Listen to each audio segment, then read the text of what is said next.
పథకం ప్రకారము premeditated murder attempt అవునా కాదా? ఇది అందరూ ఆలోచించండి. ఎక్కడికి తప్పించుకోలేరు. ఇప్పుడు మేము డెమోక్రటిక్గా మా నాయకుడు ఈరోజు వస్తానంటే మేమే వద్దన్నాం. జగన్మోహన్ రెడ్డి గారు వస్తారంటే ఇది మళ్ళీ ఇంకా టెన్షన్కి ఇప్పుడు దారి తీస్తుందేమో. వాళ్ళు టెన్షన్ క్రియేట్ చేసినా వాళ్ళు ఇంకొక సాకు చూపిస్తారు.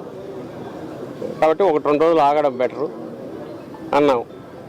బట్ ప్రజాస్వామ్యయుతంగానే పోరాడతాం, అహింసాయుతంగానే పోరాడతాం. ఢిల్లీలో మా పార్లమెంటరీ పార్టీ అంటే ఎంపీల బృందం అంతా కలిసి ఎన్హెచ్ఆర్సీని కలుస్తున్నారు. హోమ్ మినిస్టర్ గారి అపాయింట్మెంట్ అడుగుతున్నారు. అక్కడ కలుస్తారు. ఇక్కడ కూడా గవర్నర్ గారిని రేపు కలిసే ప్రయత్నం చేస్తాం. అలాగే కోర్టులో కూడా కేసులు వేస్తాం. పోలీసు అధికారులు పై నుంచి కింది వరకు ఎవరిని వదలం. అందరి మీద ప్రైవేట్ కేసులు కూడా పెడతాం. ఈరోజు నిన్న ఉండాల్సింది ఇంత భద్రత ఈరోజు ఎందుకు పెట్టారు అర్థం కావట్లే. మన ఇంట్లోకి పరాయి వాడు ప్రత్యర్థి శత్రువు వస్తా అంటే వాడిని తరమడానికి ఉపయోగించాల్సిన పోలీసు వ్యవస్థ మాకు రక్షణ కల్పించాల్సింది ఈరోజు మా నాయకుడి ఇంట్లోకి మా ఇంట్లోకి మేము వస్తుంటే మా కడ్డం పెట్టారు ఎందుకు అర్థం కావట్లే. నాకు రిక్వెస్ట్ చేసుకొని రావాల్సి లోపలికి వచ్చింది. ఇది నిన్న ఈవినింగ్ ఎందుకు చేయలేకపోయారో వాళ్ళే ఆన్సర్ ఇవ్వాలి.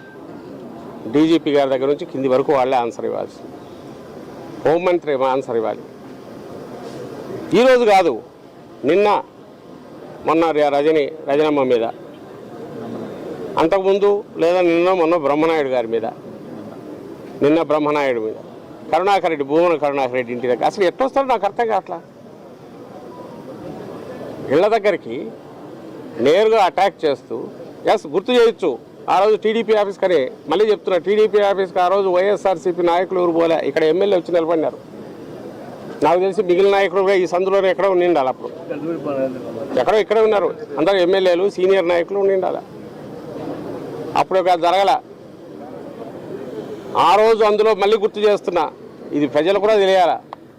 ఆ రోజు ఆ పట్టాభి అనే వ్యక్తి మాట్లాడిన బూతు మాట ఆవేశంలో వచ్చింది కాదు. ఎవడో ఎదురెదురు నిన్నట్లాగా ఆ స్పర్ ఆఫ్ ది మూమెంట్లో కోపంలో వచ్చింది కాదు. చాలా కూల్గా 10 సార్లు రిపీట్ చేశాడు బోసుడికే అని. ఎవరిని? ముఖ్యమంత్రి. దాని మీద ఆవేశంగా పోయిన దానికి సంబంధించినంత వరకు కేసు అప్పుడే పెట్టాము. అది అయ్యింది, ఏం కావాలి. తర్వాత జోగి రమేష్ వెళ్ళాడు. అక్కడ వెళ్ళి వాళ్ళ అటాక్ ఈయన మీద చేశారు.